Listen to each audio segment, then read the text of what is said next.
What's up, Guardians? Profane here. Thanks for checking out the video.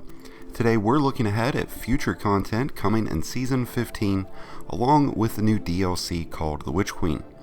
Recently, there have been some quote-unquote leaked details about what we can expect to see happen to the future of Destiny 2, so we'll be sifting through these to determine if they have potential or not. Now, if you end up enjoying the video, be sure to hit that like button below, and if you're new to the channel, I'd love for you to hit that subscribe button and stay tuned to the channel for more Destiny 2 content. Now, we're still recruiting for the Guardian of Tardian's Discord, so be sure to visit the link in the description below to join in on all of the fun. But let's get into these leaked details. Now, I just want to point out that when it comes to Destiny and leaked information, it should always be taken with a grain of salt. But with that being said, if these leaks end up being legitimate, there's quite a lot to be excited for as a Guardian. Spoiler warning, of course, in case any of these leaks do pan out to be truth. Now, Season 15 is slated to be the final season before transitioning into the next major DLC, titled The Witch Queen. Season 15 will launch towards the end of August, and according to these new leaks, Season 15 will be titled Season of the Lost. And since Season 15 will be the final season of the Beyond Light DLC, we can expect to see a conclusion to certain story arcs along with some significant segues into the Witch Queen DLC.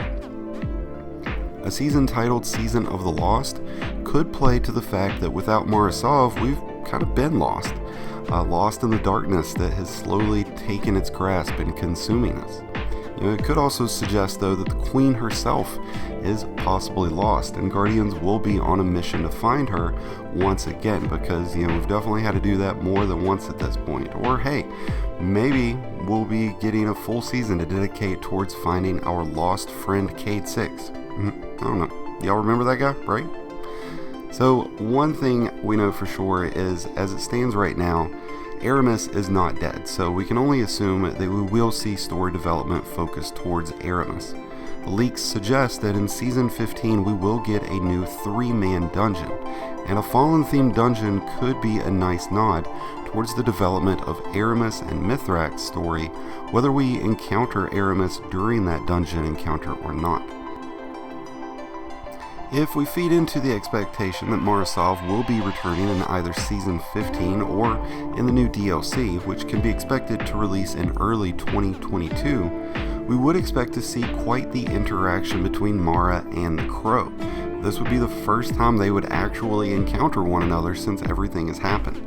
That could end up into quite a bit of a whirlwind into God knows what, but we can certainly expect to see some of those loose ends around the universe getting addressed in the upcoming months, especially during Season 15. Season 16 should see further development for Mithrax, as he has become somewhat of an important bridge between the Fallen and Guardians that hopefully has more to build from, so expect to see quite a bit more out of Mithrax in the upcoming seasons.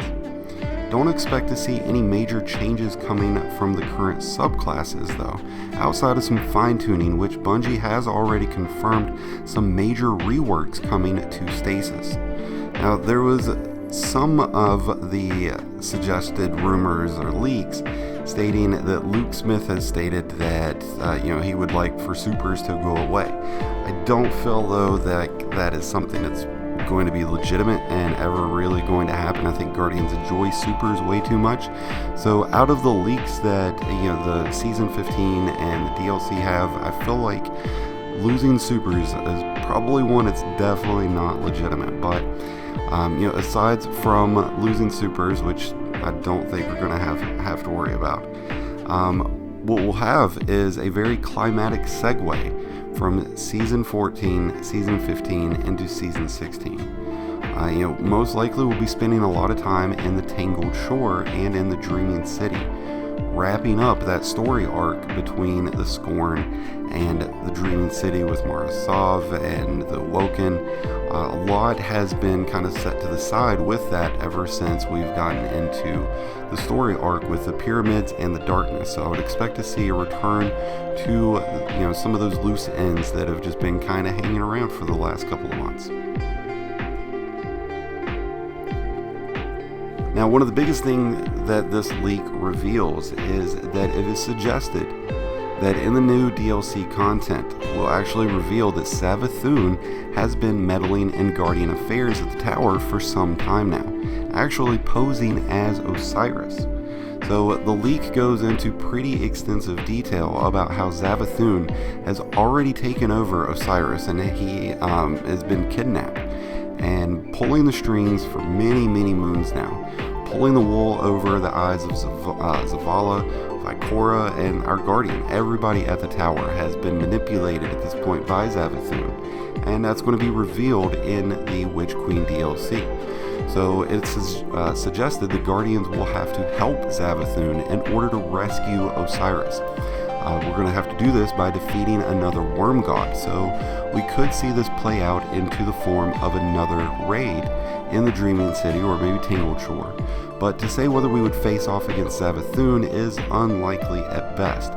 I know Bungie wants to continue on the story arc between the Darkness, Savathûn, and Guardian, so I would expect though that if Savathûn has been playing us for this long, it will have a significant impact on Zavala, as Zavala will most likely blame himself for not doing something sooner and for not seeing the signs.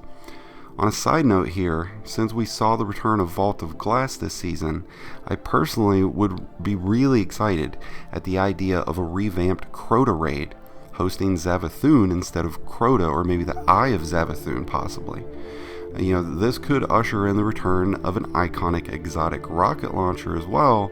It really needs no mentioning, but I'll say it anyways. The Gjallarhorn. A guy could dream, at least, right? I digress. To get back on to the potential impact the Vanguard will endure if these leaks are true, something to keep in mind is we do have a new lead lady for our dear Ikora. So it goes without saying that the Bungie will want to make more use out of Ikora in the upcoming months. We could possibly see Ikora taking much of the blame, at least on herself, as her connection with Osiris has been very extensive. So if the rumors and leaks are true about Savathûn taking over Osiris, I would expect to see that Ikora definitely plays a significant role in getting him back. Now, a new element might be in the works according to these leaks as well, and that would happen sometime between Season 15 and the new DLC. Now, considering that we're still getting acquainted with Stasis, and Bungie continues to tweak the sandbox to atone for it, I'm not 100% on this one, but it suggests that Guardians could finally see a Thorn-based elemental subclass called Vapor, focusing on poisoning effects. We've also seen similar effects from the Necrotic Grip and Khepri Sting. For as long as I can remember though, there's been speculation on whether or not Bungie would ever add a poison element into Destiny, but to say that it would happen in Season 15 or in the new DLC is a stretch to me, but something that I would definitely love to see regardless. With Season of the Splicer just a few weeks in, things are definitely beginning to heat up, and there's a lot to promise for the new content coming to Destiny 2. Personally, I remain pretty optimistic about what's to come. I feel like some of the recent changes Bungie has made has been received very well by players, but like always, they're just a tad late. I hope that some of these rumors and leaks actually end up becoming true, because if so, it's going to be very climatic for the storyline and for Guardians overall. I think it's going to work out really well if these leaks do pan out, especially if we get a new element out of it. But that's going to wrap things up for today's video. Let me know in the comments below what you guys think, if there's truth to this, legitimate or not. Let me know in the comments below. Hope you guys have enjoyed. If so, be sure to hit the like button below, along with the subscribe button if you're not already. Before you close out of the video, don't forget to visit the Discord link in the description below. And until next time, Guardians, this has been Profane, wishing you guys some happy hunting.